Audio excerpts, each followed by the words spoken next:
할렐루야. 지난 시간 11장 11-1편에 이어서 오늘은 역시 11- 마태복음 11장 11-2편으로 이제 여러분과 우리 함께 하도록 하겠습니다. 지난 시간에 15절까지 살펴보았는데요. 그 부분에 대해서 조금 더 좀 살펴보면서 다음 타임으로 들어가도록 그렇게 하겠습니다.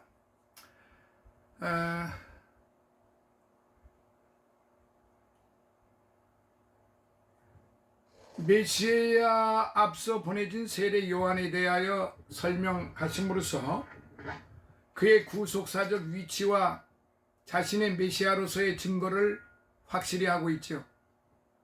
사실 당시 세례 요한은 예수님의 메시아성을 인정했지만은요, 메시아의 본질에 관해 오해하고 있었어요. 이에 예수님은 요한의 선구자로서의 한계를 규정하시고 당신과 요한의 관계성을 설명해 주셨죠. 즉 요한이 선포한 천국이 바로 예수 자신임을 밝히셨던 거지요. 이로써 마침내 새로운 메시아의 시대가 왔음을 공적으로 천명하신 거예요.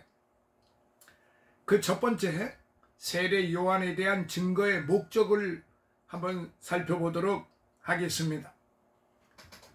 예수님께서 요한에 대해 말씀하신 것은 그를 칭찬하기 위한 것뿐만 아니라 백성들의 유익을 위한 것이었어요. 즉 그리스도께서는 먼저 우리들에게 무엇 때문에 세례 요한에게 나갔는지를 물으심으로써 그들로 하여금 요한의 사역을 기억하게 하고 복음에 대한 그들의 무관심과 소홀함을 깨닫도록 하셨던 거지요. 이렇듯 말씀을 들은 자들은 언젠가 그 말씀을 통한 자신 안의 개선점이 무엇인지 분명히 밝히도록 부름받게 될 것입니다.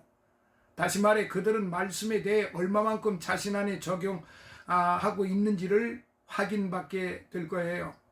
그런데도 불구하고 우리는 설교가 끝났을 때 우리의 관심 또한 끝났다고 생각하지는 않는가요? 그러나 결코 그렇게 생각해서는 안 된다는 사실을 기억해야 합니다. 그때가 바로 가장 크고 중요한 자신 안에서의 관심이 시작될 때인 것이기 때문에 그렇습니다. 자, 둘째, 세례 요한에 대한 예수님의 칭찬이 있습니다.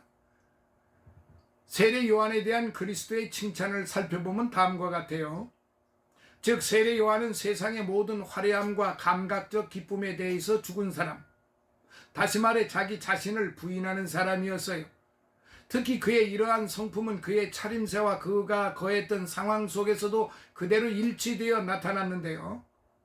이렇듯 사람들은 그들의 모든 외면적인 모습들이 그들의 성품이나 상황과 일치하도록 해야 합니다. 즉 세상에 대한 욕망과 관심을 죽이고 하늘의 것들을 소망하는 자들은 그에게 어울리는 모습과 환경들을 갖추어야 한다는 것이지요. 또한 예수께서는 세례 요한이 여자가 낳은 자 중에서 제일 크다고 하심으로써 그의 위대성을 인정을 하셨어요. 그러나 세례 요한은 이렇듯 위대하며 훌륭한 사람이었으나 완전하지는 못했지요. 그는 단지 영광된 메시아의 선구자로 이 땅에 잠시 왔을 뿐이에요. 하지만 천국에서는 가장 작은 자라도 세상의 제일 위대한 자보다 더 크고 더 많이 하나님에 대하여 알며 사랑하며 더욱 하나님을 찬양하고 하나님에게서 더 많은 것들을 받는다는 말씀이에요. 따라서 예수님께서는 본문에서 이렇듯 위대한 세례 요한이라 할지라도 천국의 극히 작은 자보다 더 클 수 없음을 분명히 말씀하고 계신 것이죠. 그리고 이를 통해 우리는 하나님의 나라가 은혜의 왕국이며 그 능력과 정결함에 있어서 이 땅의 그 무엇과도 비교할 수 없는 최고임을 알게 되는 것입니다. 그러므로 천국이 나타나게 될 날 우리는 그 빛과 사랑이 주는 유익에 감사하지 않을 수 없게 될 것입니다. 어쨌든 세례 요한의 사역으로 대중들은 변화되었고 그의 제자가 되었던 것입니다. 그들은 천국에 대한 아무런 권리나 자격을 가지고 있지 않았기에 천국에 있어서 침입자들처럼 보일 수 있어요. 그러나 천국은 이렇듯 침노하는 자가 빼앗을 수 있는 것이며 이를 차지하기 위한 열정과 노력이 있는 자만이 얻을 수 있는 것입니다. 그리고 이러한 복된 소식은 세례 요한의 때부터 나타나기 시작을 했어요. 그러므로 우리는 여기서 천국을 얻기 위해서는 열정과 노력이 필요함을 볼 수 있어요. 즉 천국에 들어가려고 하는 사람은 이를 위하여 끊임없이 애써야 하는데, 그리고 반드시 자신을 부인하고 낮추고 마음의 편견과 격정을 버려야 합니다.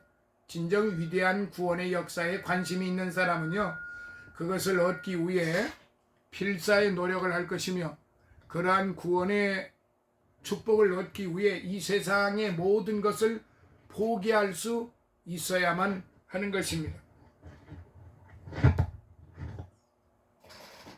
셋째, 세례 요한에 대한 증거의 이해와 적용에 대해서 말씀을 드리도록 하겠습니다.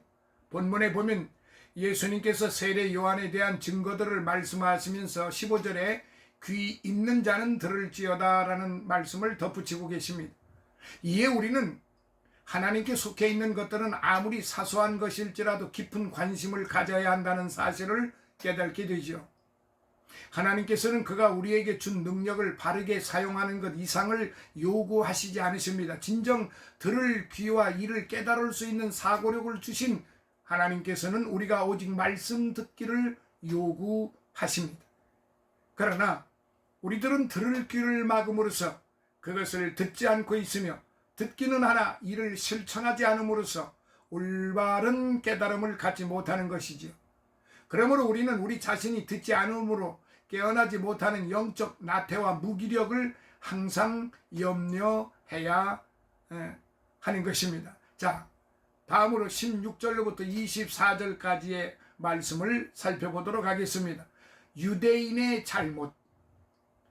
이 세대를 무엇으로 비유할꼬? 비유컨대 아이들이 장터에 앉아 제 동물을 불러 가로되 우리가 너희를 향하여 피리를 불어도 너희가 춤추지 않고 우리가 애곡하여도 너희가 가슴을 치지 아니하였다 함과 같도다. 요한이 와서 먹지도 않고 마시지도 아니하며 저희가 말하기를 귀신이 들렸다 하더니, 인자는 와서 먹고 마심에 말하기를 보라, 먹기를 탐하고 포도주를 즐기는 사람이요 세리와 죄인의 친구로다 하니 지혜는 그 행한 일로 인하여 옳다함을 얻느니라. 예수께서 권능을 가장 많이 베푸신 고을들이 회개치 아니하므로 그때에 책망하시되 화가 있을진저 고라시나 화가 있을진저 벳세다야, 너희에게서 행한 모든 권능을 두로와 시돈에서 행하였다면 저희가 벌써 베옷을 입고 제 앉아 회개하였으리라. 내가 너희에게 이르노니 심판날에 두로와 시돈이 너희보다 견디기 쉬우리라. 가버나움아, 내가 하늘에까지 높아지겠느냐? 음부에까지 낮아지리라. 내게서 행한 모든 권능을 소돔에서 행하였다면 그 성이 오늘날까지 있었으리라. 내가 너희에게 이르노니 심판날에 소돔 땅이 너보다 견디기 쉬우리라 하시니라. 아멘. 자, 16절 살펴보도록 하겠습니다. 장터에 앉아. 아이들이 장터에 모여 놀이하는 장면이 비유의 소재로 사용되고 있고, 17절에 가로되 같도다 그랬습니다. 요한이 회개를 선포해도 애통하지 않고, 주께서 복음을 선포해도 애통하지 않고, 주께서 말씀을 하시는데도 기뻐하지 않는 당시의 무감각한 세태를 비유적으로 꾸짖는 말씀인데, 오늘날도 특별히 다를 바는 없고 아마 그때보다도 더 심각한 시대가 오늘 우리가 살고 있는 시대이죠. 아무리 외쳐도 들으려고 그러지 않고 말씀을 믿으려고 하지 않는 것이 오늘의 세태입니다. 자, 19절 죄인의 친구. 죄인을 사랑하며 동고동락하는 그리스도의 구원 사역을 비난하는 표현입니다. 그리고 21절로부터 22절 고라신, 벳세다, 두로, 시돈 이렇게 지금 말씀을 하셨는데, 고라신, 벳세다 전자의 두 성읍은 갈릴리 북부의 마을로 그리스도의 주된 복음 사역지입니다. 반면 후자의 두 성읍 두로와 시돈 우상 숭배로 유명한 대표적 이방 도시예요. 위치는 여러분들이 그 유대 지도를 잘 보시면은 아실 수가 있습니다. 상당히 그 거리가 있고 정반대편에 있죠. 자, 그리고 그러면 이 부분에 대해서 우리가 다시 한번 살펴보도록 하겠습니다. 세례 요한의 사역을 증거하시던 예수님께서는 본문을 통하여 세례 요한의 사역은 물론 예수님의 사역을 통해서도 깨닫지 않는 사람들에 대한 비유적 책망과 함께 그들에게 있을 심판날의 화를 선포하고 계십니다. 한편 본문은 복음의 양면적 결과를 제시해 준다는데 유의해야 합니다. 즉 믿음으로 그것을 수용하는 자에게는 구원을, 불신으로 그것을 배척하는 자에게는 심판을 선언하고 있는 말씀이에요. 그리스도는 자신들에 대해 자만심을 가지고 있던 서기관과 바리새파 사람들을 비난하고 그들의 행동을 이유 없이 트집을 잡거나 친구들과 보조를 맞추지 않는 고약한 어린이들에 비유했습니다. 때때로 세상에서 흠 잡는 것을 좋아하는 사람들은 상대에 하찮은 것을 커다란 과실로 만들기도 하는데요. 오늘 우리가 살고 있는 시대는 더 심하죠. 특히 그 중에서도 그들이 반대하는 어떤 것들은 사실 그들이 오해하고 매도하는 것과는 달리 훌륭하고 성스러운 것이기도 합니다. 본문에서도 보면 그러한 자들은 정결하며 죄인들과 구별되신 예수님을 죄인시하는 것을 보게 되는데요. 여기에서 또한 우리는 세상에서는 죄 없고 순수한 것들이 항상 존경받고 보호되어지지 않음을 알게 됩니다. 한편 예수님은요, 그가 행한 이적과 베푼 교훈들이 유대인에 의해서 두로와 시돈에서보다 더 가혹하고 냉혹히 반대되었음을 알고 계셨습니다. 그러나 그로 인해 예수님은 더욱 자신의 위대함을 드러내십니다. 즉 주님은 그의 전지전능하신 능력을 사용해서 그들이 벌받도록 처벌하신 적도 없고 아무리 큰 죄라도 참된 회개에 이르렀을 때 용서해 주시며 파멸 또한 막아 주시는 것입니다. 실로 예수님은 사랑과 용서로서 그들을 심판하셨던 것입니다. 분명히 예수님은 재림하실 때는 심판주로 오십니다. 그러나 출임하실 때는 바로 사랑의 주님, 용서의 주님, 자비의 주님, 겸손의 주님, 희생의 주님, 그렇게 오신 분이십니다. 그러나 재림하시는 주님은 심판의 주님으로 오시기 때문에 전혀 다르다는 사실을 우리는 확실히 알아야 합니다. 자, 그러면은 다음 25절로부터 30절을 봅니다. 예수님의 메시아적 초청, 25절로부터 30절까지인데요. 그때 예수께서 대답하여 가라사대 천지의 주제이신 아버지여 이것을 지혜롭고 슬기 있는 자들에게는 숨기시고 어린아이들에게는 나타내심을 감사하나이다. 옳소이다. 이렇게 된 것이 아버지의 뜻이니이다. 내 아버지께서 모든 것을 내게 주셨으니 아버지 외에는 아들을 아는 자가 없고 아들과 또 아들의 소원대로 계시를 받는 자 외에는 아버지를 아는 자가 없느니라. 수고하고 무거운 짐진 자들아 다 내게로 오라. 내가 너희를 쉬게 하리라. 나는 마음이 온유하고 겸손하니 나의 멍에를 메고 내게 배우라. 그러면 너희 마음이 쉼을 얻으리니 이는 내 멍에는 쉽고 내 짐은 가벼움이니라 하시니라는 말씀인데 절수 살펴보도록 하겠습니다. 천지의 주제 25절, 우주 만물을 통치하시는 하나님의 주권적 속성이 강조된 호칭이죠. 지혜롭고 슬기 있는 자, 즉 사리를 분별할 줄 알고요, 총명한 사람이죠. 여기서는 예수님께서 행하신 많은 이적을 보고서도 자신의 지혜로움을 믿고서 주님을 영접하지 않는 종교 지도자들과 당시 유대의 지식인들을 가리킵니다. 어린아이들, 네피오이스, 매우 어린 젖먹이를 가리키는데요. 이는 악의 없이 단순한 마음을 소유한 사람, 순수하고 겸손하게 하나님을 온전히 의지하는 사람을 가리키는데 여기서 또 감사하나이다 라고 그랬습니다.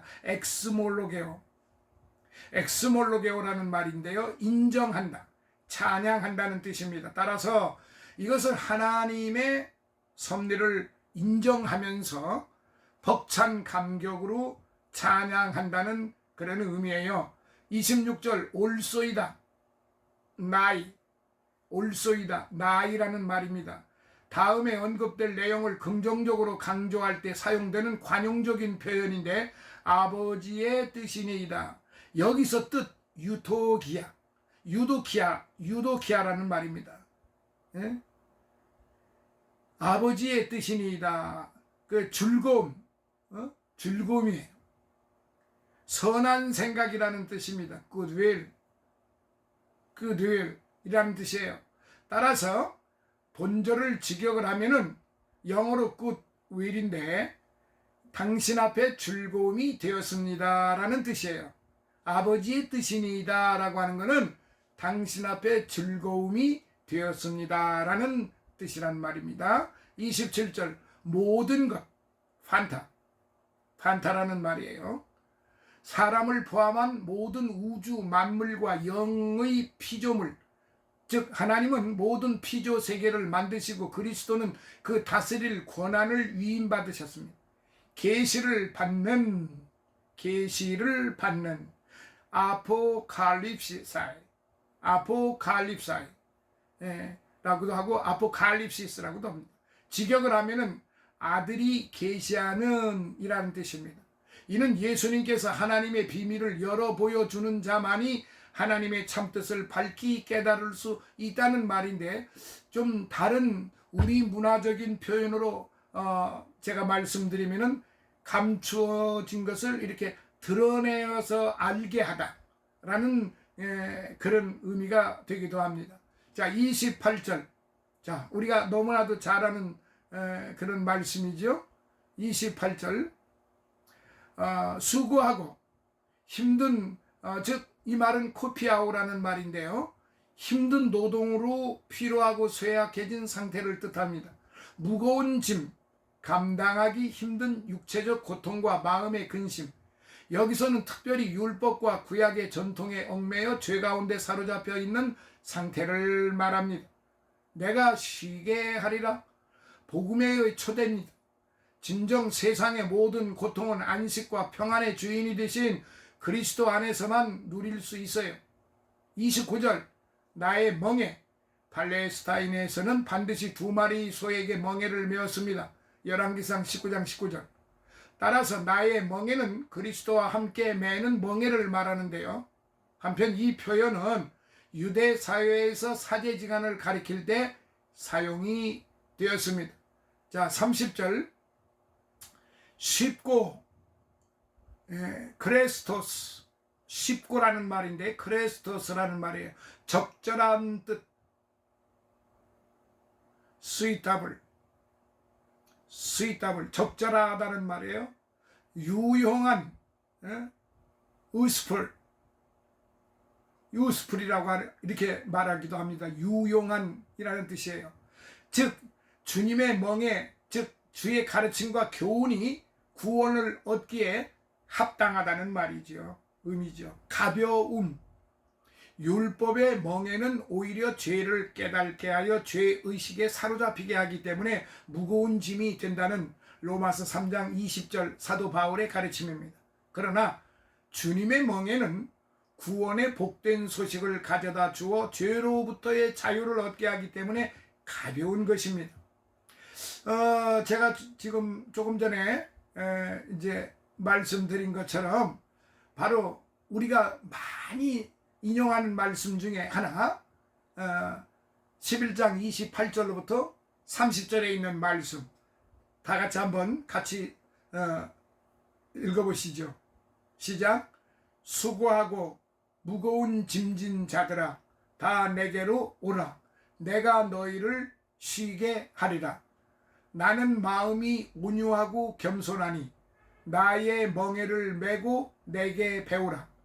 그러면 너희 마음이 쉼을 얻으리니 이는 내 멍에는 쉽고 내 짐은 가벼움이니라 하시니라. 이렇게 지금 말씀을 하신 거예요. 예수님께서는 앞서 복음을 배쳐가는 자들에 관한 심판을 선언하셨는데 후 본문에서 복음을 영접함으로 구원과 평안을 누릴 것을 권고하고 계십니다.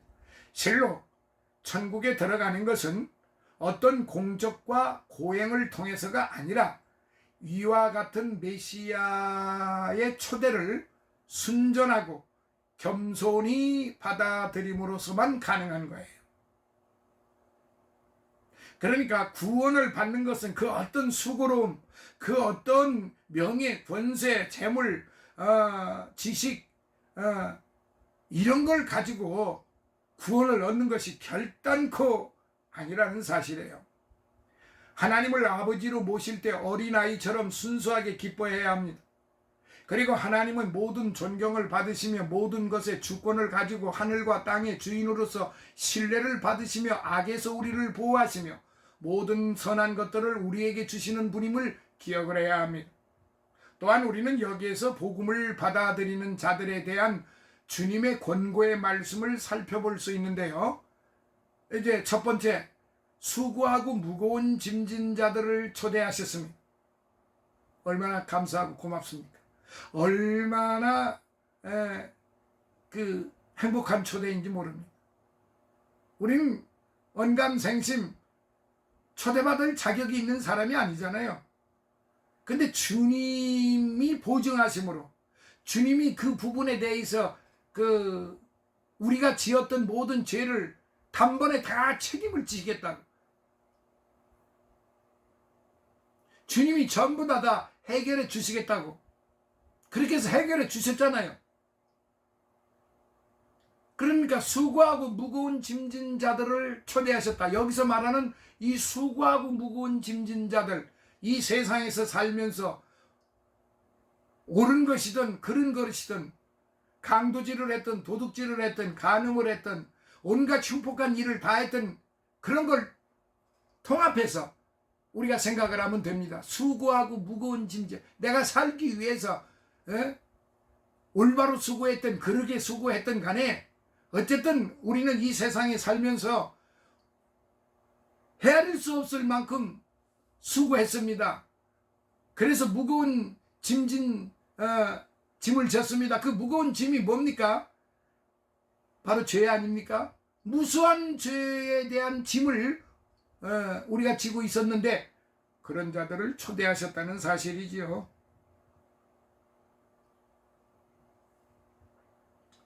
첫째, 수고하고 짐진 자들을 초대하셨는데 우리는 아담의 원죄 이후에 수고와 고통과 절망의 나날을 보내야 했어요. 그러나 우리 구세주께서는 본문을 통하여 모든 수고하고 무거운 짐진 자들에게 그에게로 나아오라고 초대하고 계신 거예요. 우리는 수고하며 무거운 짐진 자들로서 우리 구세주님의, 예수님의 초대를 받은 거예요. 얼마나 축복받은 일입니까? 얼마나 행복합니까? 얼마나 기쁜 일입니까? 얼마나 기적적인 일입니까? 다른 게 기적이 아니에요. 예수님께 우리가 초대받았다고 하는 그 사실이, 뭐 대통령에게 초대받았어요? 청와대 가는 거 과거에는, 지금은 뭐 청와대 그냥 자유스럽게 든다고 그렇게 지금 나와 있지만, 과거에 청와대 한번 초청받으려면은 그 보통 까다로운 일이 아니었잖아요. 그리고 청와대 한번 가면은 왜 그렇게 우쭐들을 하는지 그 사실 알고 보면은 그 별거 아닌데, 근데 세상의 대통령한테는 초대받은 것이 그렇게 우쭐대고 그렇게 명예가 있고 그렇게 행복하다고 그러는데, 하나님께, 예수님께 초청받은 거에 대해서는 왜 그렇게 기뻐하지 않나요? 예수님께 초청받은 거에 대해서는 왜 그렇게 황홀하지를 않나요? 왜 그렇게 자랑을 하지 않나요? 우리는 세상 것에 대해서는 엄청난 자랑을 늘어놓고 온갖 교만방자한 행위를 다 하는데, 예수님께 초청을 받은 거에 대해서는 별로 그렇게 크게 관심을 갖지를 않아요. 그리고 예수님께 초청을 받았다고 하는 사실은 이건 엄청난 은혜요, 축복입니다. 거기에는 강도가 있어요. 거기에는 흉악한 자들이 있습니다. 거기에는 권세자들이 있어요. 거기에는 무능한 자들이 무수하게 많아요. 도둑질한 자들이, 간음한 자들이, 강도한 자들이, 이간 질투, 시기 질투한 자들이, 살인한 자들이, 부모에게 불효한 자들이, 이웃을 해한 자들이 무수하게 많아요. 그런데 그러한 자들을 초대한 것입니다. 세속적인 사람들은 열매 맺지 못하는 노력, 즉 부귀나 명예, 방탕함과 쾌락을 추구하며 그것들로서 스스로를 구원하려고 했지요. 이것은 그들로 하여금 어느 정도 육체적 만족을 얻게 하는지는 몰라도 종국에는 그들을 사단의 노예여 참으로 쓸모없는 핍절한 존재로 만들고 말 것입니다. 누가복음 15장 12절로부터 16절. 그러니까 세상적으로 아무리 잘났어도 그게 다 헛된 욕망들이고 탐욕이고 허무한 것들이죠. 그러니까 전도서를 읽어보세요. 그 솔로몬 왕이 그렇게 호화찬란하게 전무후무하게 살았던 그런 아주 그야말로 어마어마했던 그런 왕 아니었어요? 그런데 그가 말하기를 인생을 살다가 보니까 그저 허무하다. 즉 이 말은 헛되고 헛되며 헛되도다. 그러니까 첫째도 허무하고 둘째도 허무하고 셋째도 허무하고 다 헛되다 이 말이에요. 근데 그 헛된 거에 대해서 왜 그렇게 목매어 사는지, 그 헛된 거에 대해서 살인을 하고 헛된 거에 대해서 탐욕을 부리고 헛된 거에 대해서 온갖 악행을 저지르는 것, 무엇이 그렇게 세상이 좋을까요? 이들은 쓸데없는 헛된 짓에 온갖 수고를 쏟다가 마침내 죄와 두려움의 모든 무거운 짐을 지고 절망의 한숨을 쉬게 될 거예요. 그러나 예수께서는 이들에게조차도 당신의 곁으로 와서 영혼의 쉼을 얻으라고 말씀하신다는 말이에요. 실로 죄로 참혹해진 인간을 이처럼 따사로이 불러주시는 분은 오직 주님뿐이십니다. 따라서 우리는 죄로 인한 불행을 느낄 때는 그의 사랑을 믿고 그의 권능으로 도움을 받기 원할 때 주의 앞에 나와 그 모든 인생의 짐을 내려놓을 수 있는 것이죠. 그러므로 예수 그리스도 앞으로 나오는 것은 지치고 무거운 짐진 죄인들의 의무인 동시에 기쁨의 특권이 아닐 수가 없는 것입니다. 흉악한 강도를 보세요. 즉석에서 낙원으로 인도받지 않습니까? 따라서 우리는 다음과 같은 복음에 전하는 바를 항상 기억해야 할 것입니다. 누구든지 뜻하는 사람은 주께 나오라. 누구든지 주께로 나오는 자는 그리스도께서 기꺼이 제공하시는 안식의 선물을 얻을 것이며 그의 마음의 평화와 평안을 얻게 될 것입니다. 사랑하시는 성도 여러분, 얼마나 큰 축복입니까? 자, 두 번째로 주의 멍에를 메고 순종할 것을 권고하십니다. 주께로 나오는 자는 반드시 주의 멍에를 메고 그의 권위에 복종하여야 합니다. 즉 주님께서 모든 자들에게 베푸신 위로의 참됨과 하나님에 대한 복종을 배워야 한다는 말씀이에요. 비록 불완전하게 섬길지라도 주님은 당신의 이 같은 요구에 순응하며 기꺼이 따르는 종을 받아들이십니다. 이 같은 주님의 받아들임이 있는 이곳에서만 우리의 영혼은 평안을 누릴 수 있는 거예요. 한편 우리는 그의 멍에 매는 것을 두려워하지 말아야 합니다.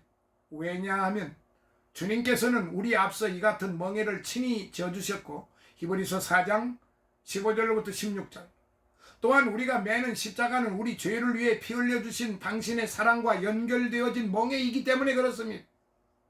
따라서 우리가 멍에 지는 일을 즐겨 행할 때 주께서 주시는 적절한 격려와 넘치는 위로가 발견되어질 것이며 그것들은 모두 사랑의 주님이 우리에게 주신 것들입니다. 그러므로 그의 멍에를 지는 평안한 길이 될 것입니다. 그리고 그리스도께서 우리에게 가르치신 진리들은 우리가 영혼을 걸고 따를 만한 것들이에요. 이것이 바로 당신의 몸을 버리기까지 우리를 사랑하신 구세주의 측량할 수 없이 넓고 큰 자비인 것입니다.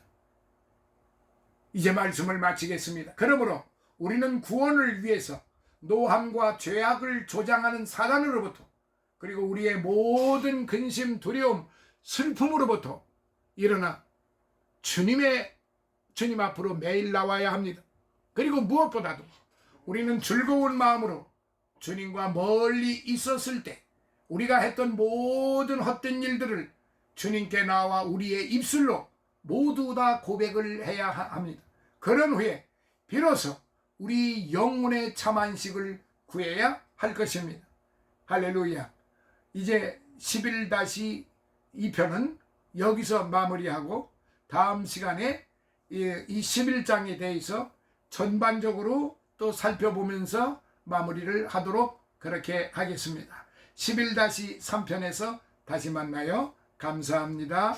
건강하시고 주 안에서 항상 승리하시고 편안하시기를 예수님의 이름으로 축원합니다. 할렐루야.